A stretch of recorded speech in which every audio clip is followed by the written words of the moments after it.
wanted to unleash my legions.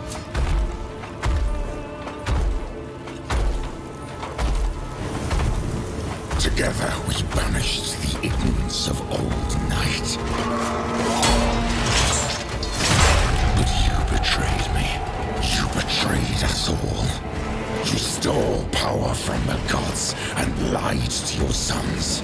Mankind has only one chance to prosper. If you will not seize it, then I will. Bueno, en el anterior capítulo nos quedamos apenas mencionando el arranque del mega evento, de este mega evento de Warhammer 40K que se llamó la herejía de Horus. Para mí la herejía de Horus me parece un parteaguas porque es el momento en el que la humanidad pierde, bueno o malo, pero pierde a su cabecilla, a su insignia más grande, a su luz de faro más grande. Y es donde empieza la humanidad a degenerarse, o bueno, vuelve a degenerarse para establecer esta línea supersticiosa, esta línea dogmática que representa el imperio y la eclesiarquía y bueno, todas estas carretas de las que después hablaremos. Sí, es que se podría decir que la herejía de Horus marca el comienzo de Warhammer 40.000, o sea, de lo correcto. Que es lo demás en cuanto a historia, pues sí dicen que es muchísimo más importante porque es cuando la humanidad pierde la tecnología y le tiene ya miedo a la propia tecnología porque no quieren volver a esas guerras que tuvieron y que los destruyó. Pero la herejía de Horus hace que lo poco que se estaba recuperando pues se vaya totalmente al diablo. Sí, tal cual. Y además que una de las cosas que me atrae mucho de la ficción y de la fantasía de Warhammer 40K es el retrato tan crudo y tan miserable que se hace de la especie humana. Que por todo lado se notan nuestros vicios y nuestras tendencias malucas y nuestras tendencias extremas representadas en las políticas y en la forma en la que el imperio lleva las riendas de la raza humana. Y es que eso es lo que da susto también porque te da a entender de que en ese mundo tan cruel que es Warhammer 40.000, esas políticas es lo único que nos ayuda a subsistir. Entonces recurrir como eso a tu vida para mantenerte vivo y encima que eso no es tan terrible como lo que está alrededor tuyo, también dice qué calidad de mundo es. Pero bueno, volviendo a la herejía de Horus, te devuelvo la palabra, Jorge. No, pues íbamos en el punto en el que Horus fue corrompido.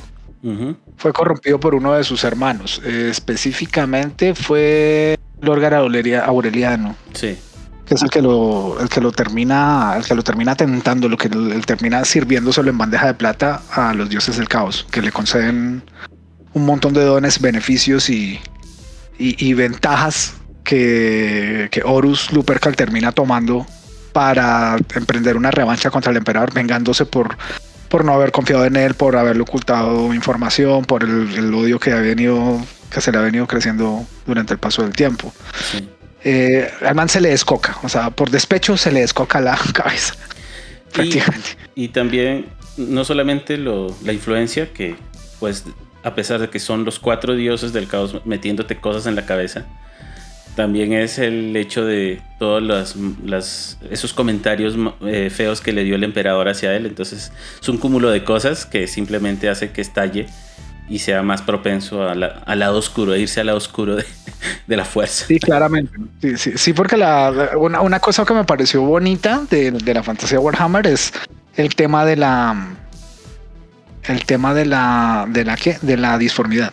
Que la disformidad es como un intento, no digo científico, porque sigue siendo muy fantasioso en medio de todo, pero es un intento un poquito más racional de tratar de sustentar el origen de los demonios y esas cosas paranormales y extradimensionales y cosas de ese estilo. Sí, o sea, en ese mundo le dan un lugar a la mala voluntad del hombre. Uh-huh. Porque la disformidad es afectada sobre todo es por la humanidad. Sí, porque incluso en algunos textos, en la época en los que estaban los chamanes lo llamaban el mar de la calma o el valle de calma, algo así, porque era pacífico. Y por eso ellos morían, iban y regresaban, hasta que pues la mala energía, como la mala vibra, de los humanos fue que terminó convirtiendo eso en el infierno que es ahora en el 40.000. Tal y cual, así es. Eso me parece un detalle bonito. Y ya metiéndonos de nuevo, encaminándonos de nuevo por el lore del que estábamos hablando, lo que tú comentabas, Horus se vuelve presa fácil. O sea, al llenarse de indecisiones, al llenarse de dudas, al llenarse de resentimientos, se vuelve presa fácil. Entonces termina encabezando una campaña sangrienta y desastrosa en contra del emperador. Que si no estoy mal, y tú me corriges porque ese dato si no lo conozco, creo que el gran desastre ocurre acá en la Tierra, según lo que nos cuenta el lore. Sí. El gran desastre, creo que, o sea, la gran batalla campal, la más horrible y la que desencadena las consecuencias más feas, si no estoy mal, es la que sucede acá, ¿no? Que es cuando Horus hiere de muerte al emperador. Se enfrentan en combate singular, en combate 1-1 a puñal limpio, pues.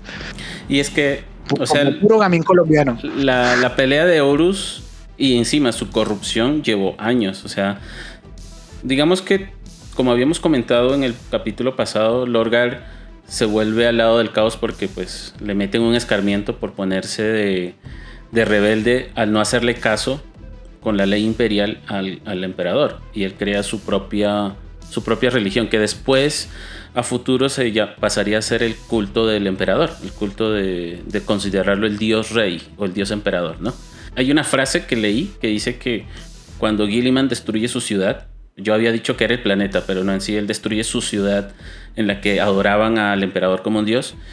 Guilliman pues se sentía mal por eso, porque habían usado sus astartes como herramientas, y le pregunta a Lorgar, y Lorgar suelta una frase que dice, yo soy huérfano. O sea, en ese momento él ya no es parte más del imperio, y pasan años investigando cosas hasta que encuentra a los dioses del caos.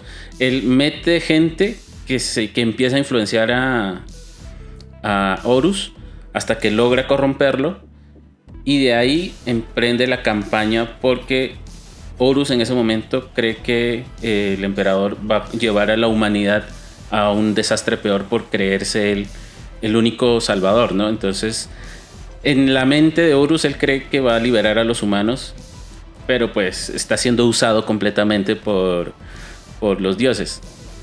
Él termina torciéndose totalmente. O sea, y no solamente torciéndose él, sino empieza a tratar sino a corromper a varios de sus hermanos primarcas, de los cuales creería yo que de los más importantes, aunque creo que todos son importantes, estarían Angrond. El otro sería... ¿Cuáles son? ¿Tú tienes ahí la lista de los primarcas traidores? Acá tengo la lista. Aunque no todos los conozco, pero... Sí. Angrond, Alfarius, que ese no le digo que hace nada. Lorgar, obviamente, Lorgar Aureliano. Conrad Cruz. Conrad Corvus. Ese es el Batman malo. Ese es el malo, re malo. Sí. Uno al que le llaman el Perturbado, que no lo conozco. Magnus el Rojo. Perturabo. Perturabo, sí, perdón. El Perturbado. Lo editas ahí cuando lleguemos allá.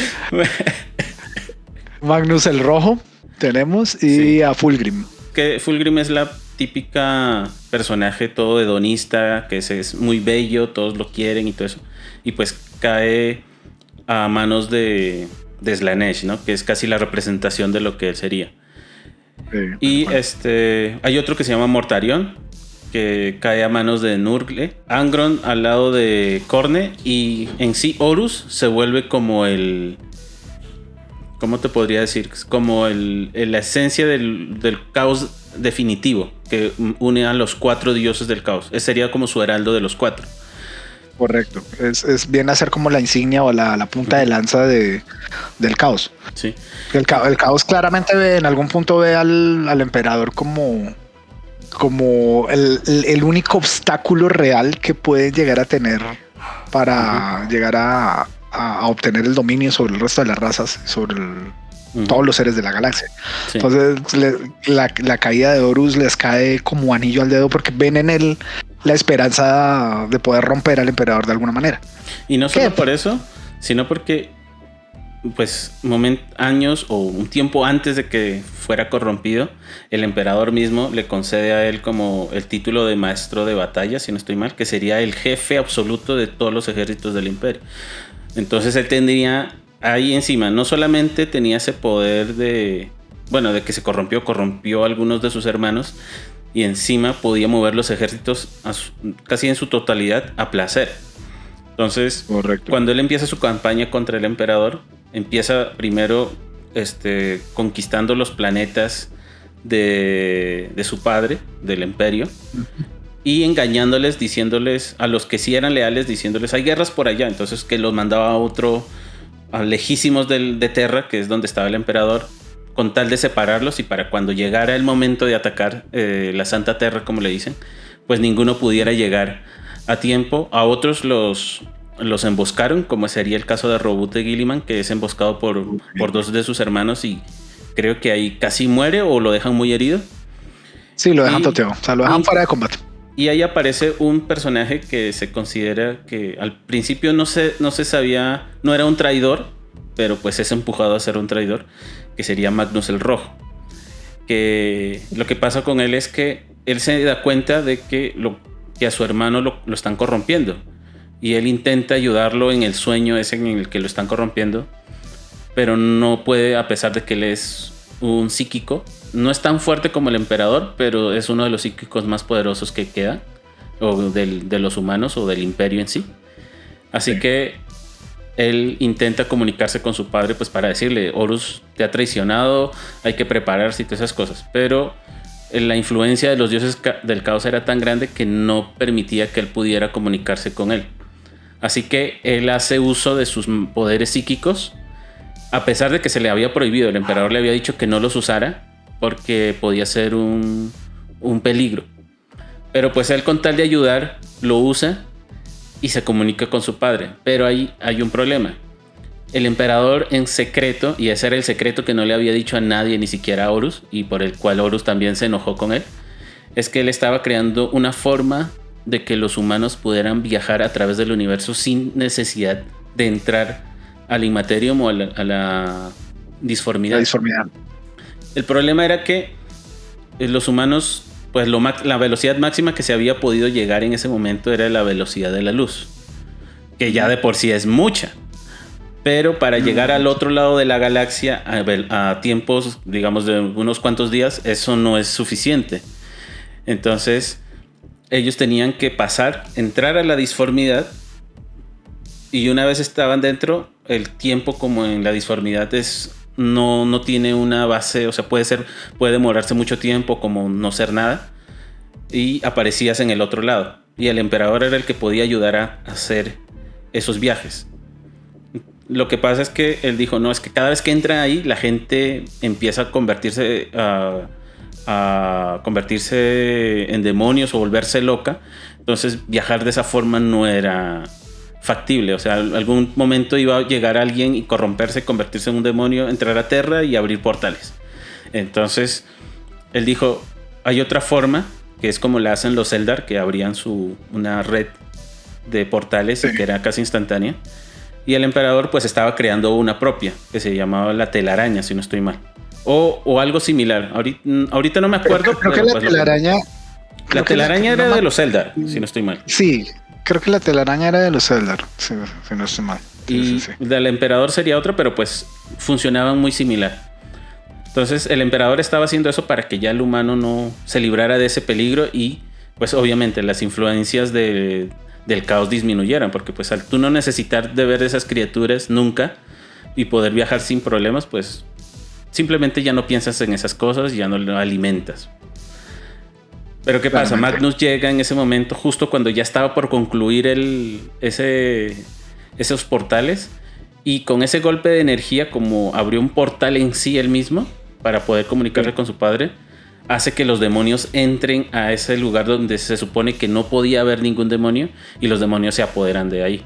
Y como está en Santa Terra, los demonios empiezan a abrir portales dentro del castillo, porque eso está, creo que en los sótanos del palacio del emperador, y empiezan a brotar en cantidades ingentes de demonios. Entonces ahí el emperador, cuando ve a su hijo, a Magnus, diciéndole que Horus lo ha traicionado, el emperador lo único que ve: tú eres el traidor porque acabas de destruir todo mi trabajo. Y así que manda a sus custodes, que son como la guardia personal del emperador, a que pues lo capturen. Pero entonces el otro se da cuenta que lo va a matar su propio papá. Y llega Zench, le empieza a hablar y le dice: vente conmigo y yo te salvo. Pues el otro se ve arrojado a los brazos de Zench. Que en sí Zench había planeado todo eso para que Magnus el Rojo lo traicionara. O sea que siempre Zench con sus triquiñuelas y sus subterfugios. Es un manipulador. Exacto. Es un experto en el sabotaje. Pues es un dios que representa eso, ¿no? La astucia, el ingenio, la capacidad de manipular los eventos o manipular a cualquier entidad para su propio beneficio. Sí, y terminó sirviéndole todo eso a Horus, porque ahora la guardia personal del emperador estaba deteniendo a los propios demonios dentro de su palacio para que no salieran a tierra y matar a todas las demás y la gente se enterara que existieran demonios, y ya podían atacarlo por otro lado porque sus custodios ya no lo podían ayudar porque estaban enfocados en eso. Con eso pues Horus empieza ya su llegada hasta Santa Terra, y pues ahí empieza el zafarrancho, como dicen, que es una batalla. En los libros se describe muy bien. Creo que por ahí hay algunas cinemáticas, tanto in-games o del mismo Warhammer 40.000 de juego de mesas, que a veces sale cinemáticas para mostrar sus nuevos juegos, mostrando partes de la herejía de Horus. Y en ese último combate con el emperador, pues no solamente el emperador queda, por no decir casi muerto, sino también muere uno de sus hijos más queridos, que sería Sanguinos. Que gracias a Sanguinos, pues el emperador puede luchar contra Horus. Horus ahí es asesinado y su esencia es eliminada completamente, o sea, ya Horus no pueden resucitarlo. Pero el emperador también queda moribundo. Sí, queda herido de agonía, y yo creo que es como el momento que más me gusta. Uno de los momentos que más me gusta. Eso es herejía. Eso es herejía. Y ver no más por lo que viene a suceder después, lo que eso representa. Y es que el emperador queda tan maltrecho, lo tienen que empotrar en una silla, el trono del emperador, que es un dispositivo que armaron para mantenerlo vivo. Y la forma de mantenerlo vivo era sacrificando, creo que eran 1,000 o 10,000 psíquicos al día, una cosa así. Al principio eran 1,000 psíquicos, y ya con el tiempo, creo que ahorita ya pues evoluciona a 10,000 psíquicos al día. La cantidad de gente que tienen que matar para mantener vivo a este bicho, y tienen que mantenerlo vivo porque al fin y al cabo el emperador es el que mantiene vivo el faro de navegación dentro de la divinidad. Sí, es que si llega a morir el emperador muere, los viajes por la galaxia se desaparecen. O sea, ya no se podría. Todos los otros planetas que están al otro extremo de la galaxia quedarían sin poder recibir ayuda en caso de alguna invasión o algo. Esa es la maravilla del ciclo virtuoso de Warhammer, que la figura central de todo este desastre y de toda esta confrontación eterna es mantener vivo al emperador. Porque el momento en el que el emperador muera, si no se inventan algo esta gente de Games Workshop, pues se acaba la franquicia. Se acaba la humanidad por lo menos ya termina siendo totalmente desechada. Ya que es lo que le da digamos por fuera del lore en sí, pues hay gente que ha hecho sus propias teorías, ¿no? Porque dicen, pues el emperador no puede morir porque es un perpetuo, pero el hecho mismo de que lo mantengan ahí quieto no lo deja morir para que él renazca, ¿sí? Entonces, porque pues mucha gente dice, si él es un perpetuo, a pesar de que lo hayan herido muy gravemente y todo eso, él puede pues morir y ahí empezar a recuperarse y renacer.